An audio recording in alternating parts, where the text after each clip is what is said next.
नमस्कार, स्वागत है आपका खास खबर में और मैं हूं आपके साथ दुर्गेश पांडे। खास खबर में आज हम बात करेंगे नगर निगम चुनाव को लेकर। फरीदाबाद, गुरुग्राम और मानेसर में नगर निगम चुनाव की तैयारियां शुरू हो गई हैं, जिसको लेकर सभी पार्टियां अपनी अपनी तैयारियों में जुट गई हैं।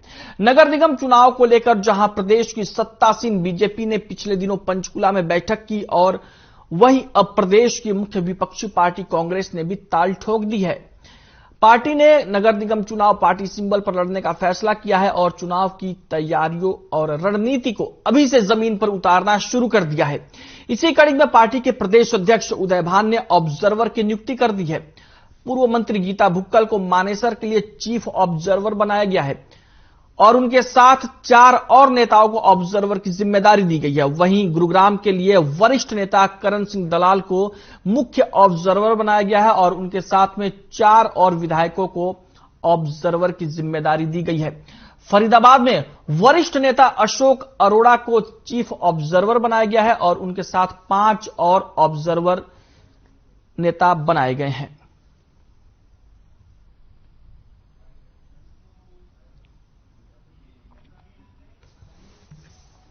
कांग्रेस पार्टी द्वारा नगर निगम के चुनाव कांग्रेस सिंबल पर लड़े जाएंगे, जिसके लिए कांग्रेस के प्रदेशाध्यक्ष उदय भान जी और सीएलपी नेता व पूर्व मुख्यमंत्री चौधरी भूपेंद्र सिंह हुड्डा जी ने 3 जगह की गुड़गांव जिला, फरीदाबाद में मानेसर 3 जगह की कमेटियां बनाई गई है। जो कमेटी जो वहां पर नगर निगम के चुनाव लड़ने वाले जो हमारे पार्षद है और चेयरमैन है उनका चयन करेगी। उसके साथ साथ वहां पर चुनाव के अंदर वहां बैठकर चुनाव की तैयारी करेगी और मुझे उम्मीद है हमें जनता का आशीर्वाद मिलेगा।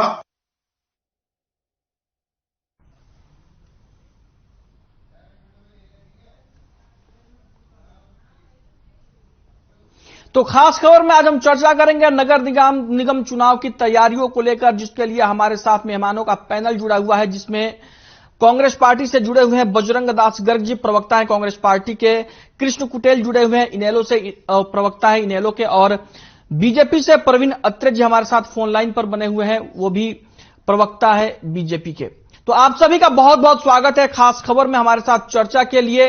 बजरंग दास गर्ग जी, आप ही के साथ चर्चा की शुरुआत करता हूं और आपको बधाई की पार्टी ने आपके ऊपर भी भरोसा दिखाया है और आपको भी फरीदाबाद में ऑब्जर्वर की जिम्मेदारी सौंपी गई है। क्या कुछ तैयारियां रहने वाली हैं और क्या रणनीति है, क्या निर्देश मिला है पार्टी की ओर से? देखिए, इस सरकार से हर वर्ग का नागरिक जी बेहद दुखी है। यहां तक कि महंगाई है, बेरोजगारी है, खराब कानून व्यवस्था की स्थिति पूरी तरह जो हरियाणा में खराब हो चुकी है। जी कभी भी हरियाणा सरकार इस पर बात नहीं करती, ना इस मुद्दे पर कोई चर्चा करती। इसलिए लोगों के अंदर बड़ी भारी नाराजगी है। जहां 3 जगह की कमेटी गठन की गई है, जिसमें गुड़गांव है, मानेसर है, फरीदाबाद है जी, तो 3 जगह कमेटियां गठन कर दी गई है। इसके अंदर क्या है, पार्टी का एक ही आदेश है, वहां जाके हम मीटिंग करेंगे। मीटिंग करके जो भी प्रत्याशी चुनाव लड़ने का इच्छा रखेगा उसका हम चयन करेंगे कि कौन प्रत्याशी जीतने वाला है, कौन प्रत्याशी बढ़िया है। उसकी लिस्ट बनाकर हम हाई कमान को देंगे और हाई कमान उसकी मंजूरी देने के बाद उनको चुनाव मैदान के अंदर उतारा जाएगा। और उसके साथ साथ ये कमेटी लगातार पूरे चुनाव तक वहीं डेरा डाले रहेगी और ताकि जो भी प्रत्याशी हमारे खड़े होंगे उनके एरिया में, उनके वार्ड में जाकर हम उनकी मदद करें। और जैसे जैसे उस एरिया के अंदर जो प्रभावशाली नेता है, जो कांग्रेस के नेता जिसका प्रभाव है सभी बरादरी को नेताओं को उस एरिया के अंदर बुलाया जाएगा। उनकी भी ड्यूटियां चुनाव के अंदर लगाई जाएगी ताकि कांग्रेस के प्रत्याशी भारी बहुमत से विजय प्राप्त कर सके। और आपने देखा, आपके चैनल ने, ठीक है बजरंग दास गर्ग जी, आपके पास फिर से आता हूं। आपने कई बार दिखाया कि फरीदाबाद के अंदर, मैं सिर्फ फरीदाबाद की बात ही कर रहा हूं, 200 करोड़ रुपया घोटाला ठीक है निगम के अंदर हुआ। ये फिर से आऊंगा आपके पास। आपके पास फिर से आता हूं। कृष्ण कुटेल जी हमारे साथ इनेलो से जुड़े हुए हैं। कृष्ण कुटेल जी, बीजेपी खुद को कहती है कि वो 24/7 इलेक्शन के लिए तैयार रहते हैं। कांग्रेस पार्टी भी अपनी तैयारियों में जुट चुकी है। आपकी पार्टी क्या कर रही है और क्या कुछ रणनीति है आपकी पार्टी का? देखिए दुर्गेश जी, इंडियन नेशनल लोकदल पार्टी जो है कि पहले भी जो है कि स्थानीय निकाय चुनाव जो है कि सिंबल के ऊपर जो है कि लड़ने का काम किया है जी। और अभी भी जो है कि इंडियन नेशनल लोकदल पार्टी जो भी नगर निगम के चुनाव है, चाहे गुड़गांव का, फरीदाबाद का चुनाव है जी, और पहले भी जो है कि हम बयान दे चुके हैं और चौधरी अभय सिंह चौटाला जी ने जब स्पेशल प्रेस कॉन्फ्रेंस करके जो है कि कहा कि हम नगर निगम के जो भी चुनाव है हम सिंबल के ऊपर लड़ेंगे। लेकिन ये कांग्रेस का यू टर्न लेना तो हमें समझ में नहीं आता है कि आजकल तो ये भाईचारा बढ़ाने के अंदर लगे हुए हैं, लेकिन पहले जो है कि ये कहते थे ये भाईचारे का चुनाव हम सिंबल के ऊपर नहीं लड़ेंगे, लेकिन अब कांग्रेस पार्टी कहती है कि हम ये चुनाव जो है कि सिंबल के ऊपर लड़ेंगे। आज इनको जो है कि करोड़ों रुपए का घोटाला जो है कि वो नजर आता है। विधानसभा के अंदर इनका प्रतिपक्ष नेता जो है कि वो चुप्पी साधे हुए बैठा रहता है और कोई किसी प्रकार की आवाज उठाने का काम नहीं करता। लेकिन आज जो है कि ये कहते हैं कि हम नगर निगम का चुनाव जो है कि सिंबल के ऊपर लड़ करके जो है कि जनता को जो है कि वो जागरूक करने का काम करेंगे। लेकिन इंडियन नेशनल लोकदल पार्टी जो है कि वो चौधरी देवीलाल जी की नीतियों पर आधारित पार्टी और सदा जो है कि वो चौधरी देवीलाल जी की जो नीतियां थी कि आम जनमानस तक जो है कि प्रत्येक सुविधाएं जो है कि वो पहुंचे और उनको लाभ मिले और उनके हित के अंदर जो है कि वो कार्य हो। लेकिन आज जो बीजेपी जो है कि बुढ़ापा पेंशन काटने का काम जो फैमिली आईडी को लेकर के जो है कि कर रही है, तो इसके अंदर इंडियन नेशनल लोकदल जो है कि बड़ी सख्तता के साथ जो है कि वो मुस्तैदी के साथ जो है कि इस चुनाव को जो है कि वो लड़ेगी और कांग्रेस से जो ठीक है, आता हूं आपके पास फिर से। प्रवीण अत्रे साहब, आपने दोनों लोगों की बातें सुन ली। चूंकि आपके पास इसलिए बाद में आया हूं कि आप सत्ताधारी दल हैं और आपकी पार्टी कहती है कि आप हमेशा 24/7 इलेक्शन के लिए तैयार रहते हैं।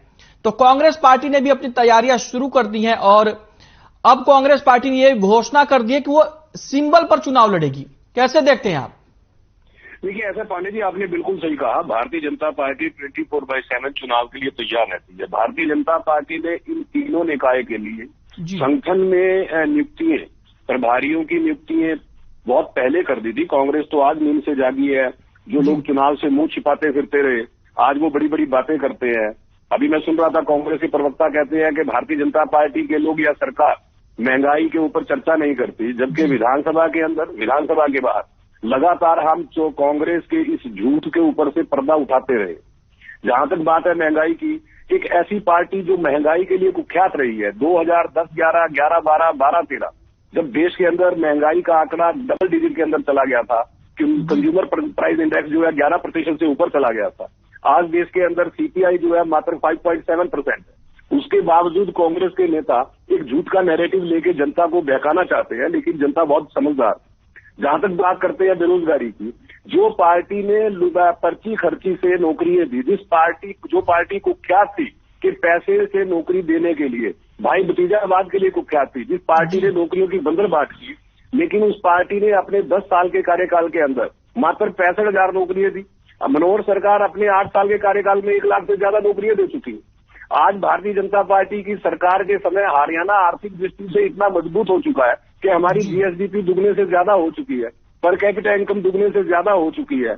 और जिस तरह से आज हरियाणा के अंदर एक पारदर्शी सरकार चल रही है, भ्रष्टाचार के ऊपर जीरो टॉलरेंस है।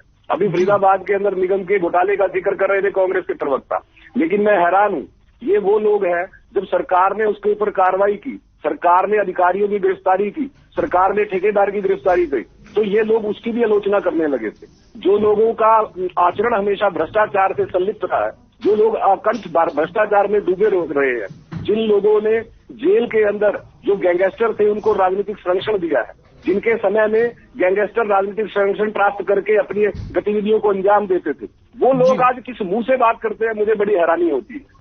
इस तरह के हालात कांग्रेस ने इस प्रदेश के अंदर बना के रखे थे कि आम आदमी घर से निकलने में डरता था, आम व्यापारी जो है व्यापार करने में डरता था।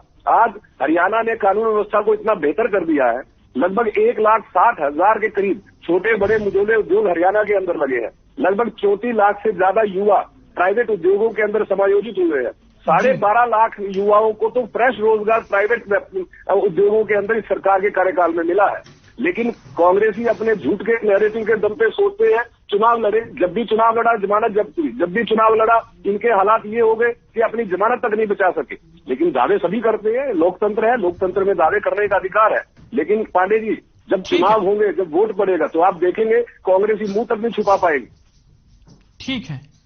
बजरंग दास गर्ग जी, प्रवीण अत्रे जी कह रहे हैं कि सारी खोट आप ही की पार्टी में है और सरकार बहुत अच्छा काम कर रही है, चारों ओर एकदम से चाक चौबंद व्यवस्था है और बिल्कुल शानदार परिस्थितियों में हरियाणा पहुंच गया है। तो आपके क्या इशू रहेंगे, किन मुद्दों को लेकर आप जाएंगे जनता के बीच में? पांडे जी, अपना अच्छा सवाल किया जी। हमारे पास एक मुद्दा नहीं, जो अत्रे जी बता रहे थे वो भी एक मेन मुद्दा है जी। सबसे बड़ा मुद्दा बेरोजगारी का है।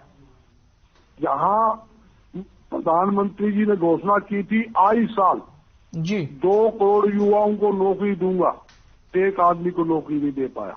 जी। यही वो सरकार है जिसने कहा था 1.5 साल पहले हम उद्योग के माध्यम से 75% हरियाणा के बेरोजगार युवाओं को नौकरी देंगे। जी। 75 भी आदमी को ये नौकरी नहीं दे पाए। यहाँ तक कि लाखों लोग हरियाणा के अंदर नौकरियों से अलग हुए हैं, नौकरी से निकले गए हैं। और यहाँ तक कि मेरे साथी बोल रहे थे हमने उद्योग के माध्यम से, प्राइवेट सेक्टर के माध्यम से 12,50,000 नहीं, मुख्यमंत्री जी का बयान आया था 12,60,000 हमने नौकरियां दी। ये पूरी तरह से झूठ का पुलिंदा है आंकड़ा। और मैं ये दावे के साथ आंकड़े दे सकता हूं कि कितने लोग बेरोजगार इनके टाइम में हुए, लाखों लोग।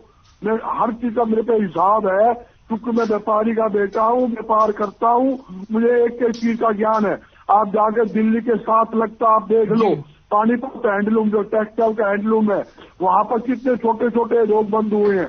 ग्राम स्तर के ऊपर दुनिया भर के उद्योग, जहाँ पर नमकीन का सामान बनता था, कुल्लर पंखे बनते थे, हैंडलूम का सामान बनता था, यहाँ पर साबुन तेल बनती थी, यहाँ पर फिलिंग निवार बनते थे, हर प्रकार का सामान ग्राम स्तर के ऊपर बनता था। मेरे सभी साथियों को पता है।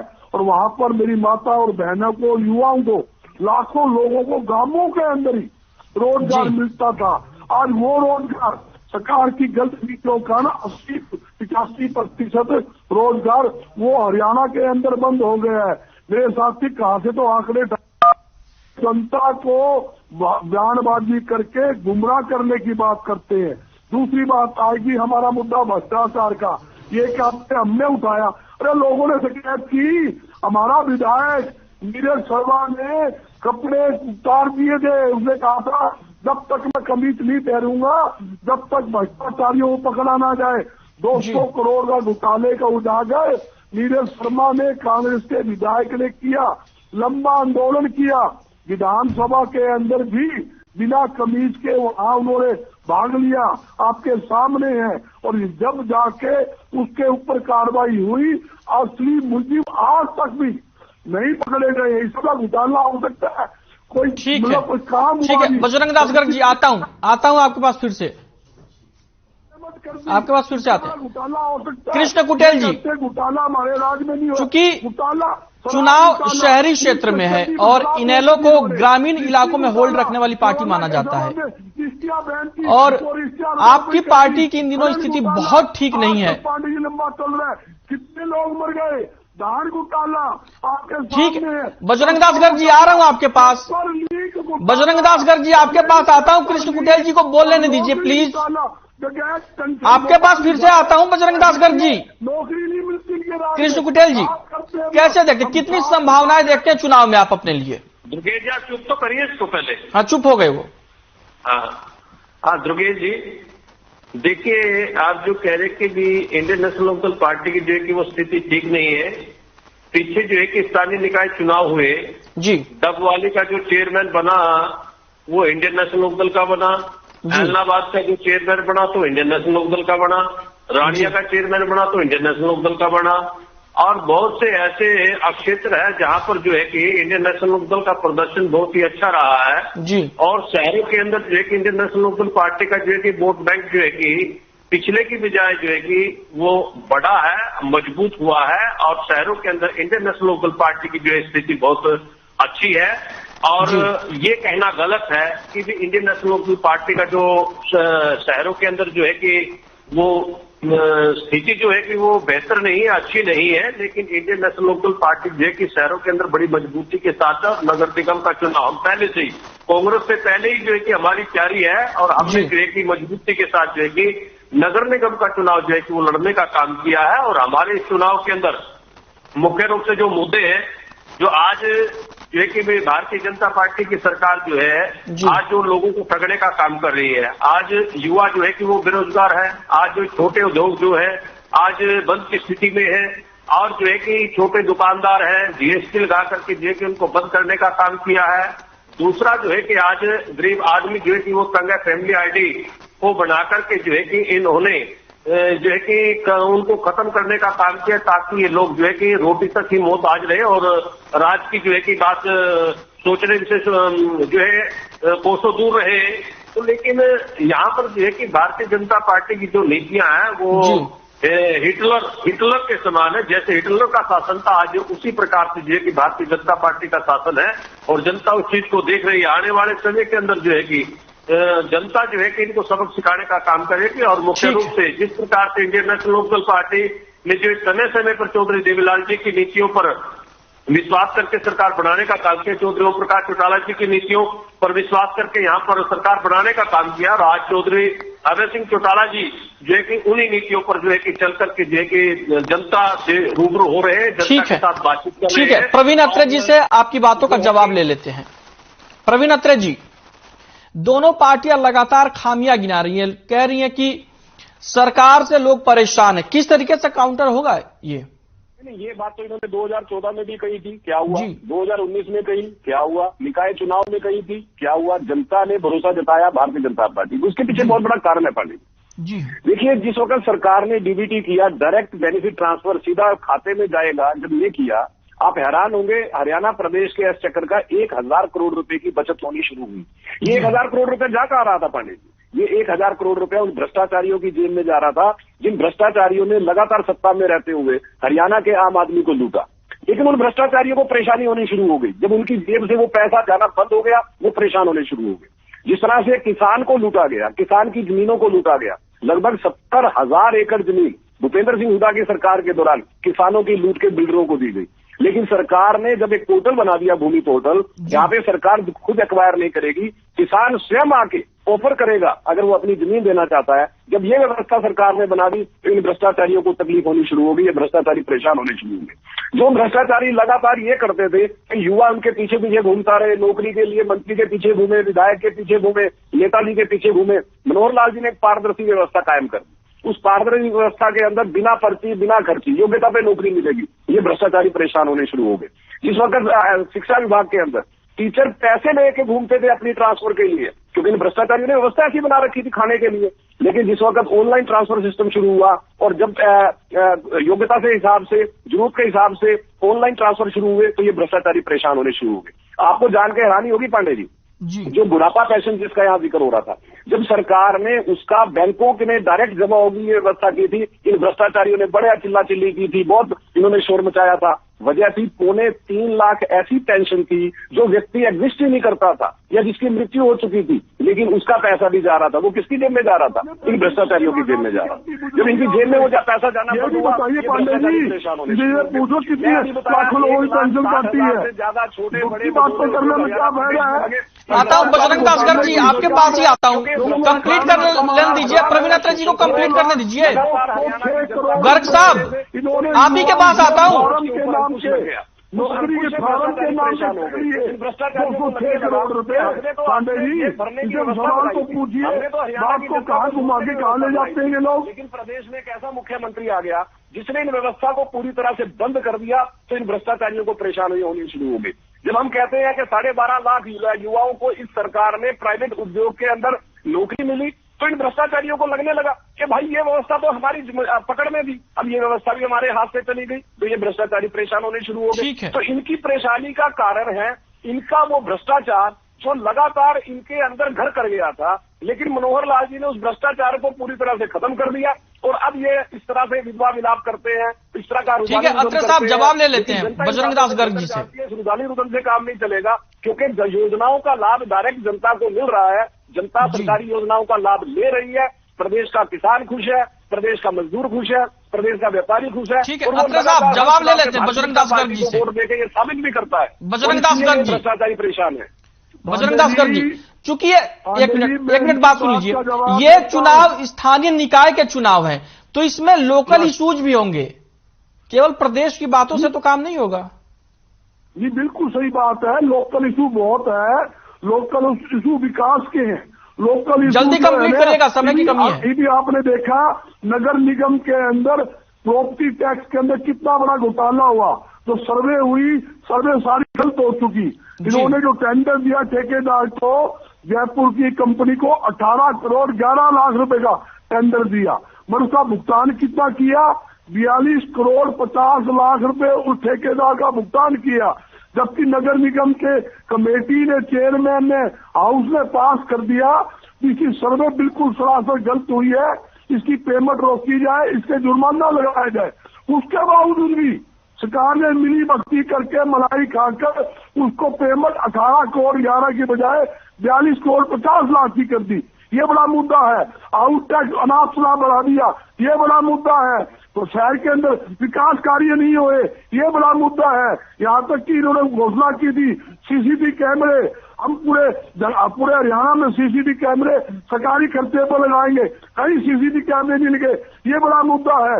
यहाँ तक कि आपने देखा दुनिया भर के छोटे छोटे काम के लिए नगर निगम में चक्कर काटने पड़ते हैं, और एक इन्होंने नया कानून लाए हैं नगर निगम के अंदर, नगर पालिका के अंदर ट्रेड टैक्स, इन्होंने नया ट्रेड टैक्स एक भ्रष्टाचार का आपको रोकना चाहूंगा बजरंग दास गर्ग जी, समय की कमी है। कृष्ण कुटेल जी, क्या कुछ आपके इश्यूज रहेंगे? देखिए, हरियाणा प्रदेश के अंदर निगमों के अंदर जो कि बड़े बड़े घोटाले हैं, चाहे करनाल में स्ट्रीट लाइट का घोटाला है, सफाई के नाम से जो है कि चाहे फरीदाबाद के अंदर बड़े पैमाने पे घोटाला है, चाहे गुड़गांव के अंदर जो है कि फर्जी आईडी, प्रॉपर्टी की आईडी बनाने का घोटाला है। तो अलग अलग सालों के ऊपर जो है कि बड़े बड़े घोटाले जो है कि इन लोगों ने किए हैं, उनके अधिकारी और इनके नेता जो है कि मिलकर के जो है कि इस प्रदेश को लूटने का काम कर रहे हैं जी। और नगर निगमों को लूटने का काम जो है कि वो भारतीय जनता पार्टी की सरकार और जेजेपी की सरकार जो है कि वो कर रही है और लोगों के सामने है। चाहे जो ठेकेदारी प्रथा को लेकर के जो है कि इन्होंने नौकरी देने का काम किया हो, उसके अंदर भी बड़े घोटाले हैं। और आज तमाम सफाई कर्मचारी जो है कि वो हड़ताल पर हैं और जो है कि वो अपनी मांग मनवाने के लिए जो है कि हरियाणा सरकार के सामने गिड़गिड़ा रहे हैं, लेकिन जो है कि हरियाणा सरकार ठीक है, रोकना चाहूंगा आपको। प्रवीण अत्रे साहब जवाब दीजिए, फाइनल कमेंट। प्रॉपर्टी आईडी का विषय निकाय के अंदर जी, उसका हमें समझना पड़ेगा कि ये लोगों का विधवा विलाप उस पर क्यों ज्यादा होता है, क्योंकि वो एक ऐसी व्यवस्था है, धीरे धीरे किसकी प्रॉपर्टी है, कौन उसका मालिक है, कितने साइज की है, कितना एरिया कंस्ट्रक्टेड है, ये पूरा रिकॉर्ड निकायों के पास होगा, यानी कि सरकार के पास होगा जी। अब परेशानी किसको शुरू हुई पांडे जी? जिन लोगों ने बेनामी प्रॉपर्टी इकट्ठी कर रखी थी, जिन भ्रष्टाचारियों ने भ्रष्टाचार के पैसे से अनाप शनाप संपत्ति इकट्ठी कर रखी थी, उन लोगों के पेट में दर्द होना शुरू हो गया। उन लोगों को पता है कि ये प्रॉपर्टी आईडी अंत में एक ऐसी व्यवस्था बनाएगी कि ऐसी बेनामी प्रॉपर्टी इकट्ठे करने वाले इस तरह के भ्रष्टाचारी लोग वो बेनकाब होंगे। तभी ये विधवा विलाप होना शुरू हुआ है, तभी ये रुदाली रुदन शुरू हुआ है। इसके पीछे के कारण को हमें समझना पड़ेगा। लेकिन ये नहीं चाहते कि हरियाणा प्रदेश के अंदर पारदर्शिता बने, ये नहीं चाहते कि जो हरियाणा के संसाधन है वो हरियाणा की जनता के ऊपर खर्च हो, ये नहीं चाहते कि हरियाणा। प्रवीण अत्रे जी, रोकना चाहूंगा आपको, समय की कमी है हमारे पास। कांग्रेस पार्टी से बजरंग दास गर्ग जी हमारे साथ चर्चा में जुड़े, आपका बहुत बहुत धन्यवाद। कृष्ण कुटेल जी इनेलो से जुड़े हमारे साथ, आपका भी बहुत बहुत धन्यवाद। और प्रवीण अत्रे साहब बीजेपी से हमारे साथ जुड़े हुए थे, प्रवीण अत्रे जी आपका भी बहुत बहुत धन्यवाद। तो खास खबर में फिलहाल के लिए इतना ही, मुझे दीजिए इजाजत, नमस्कार।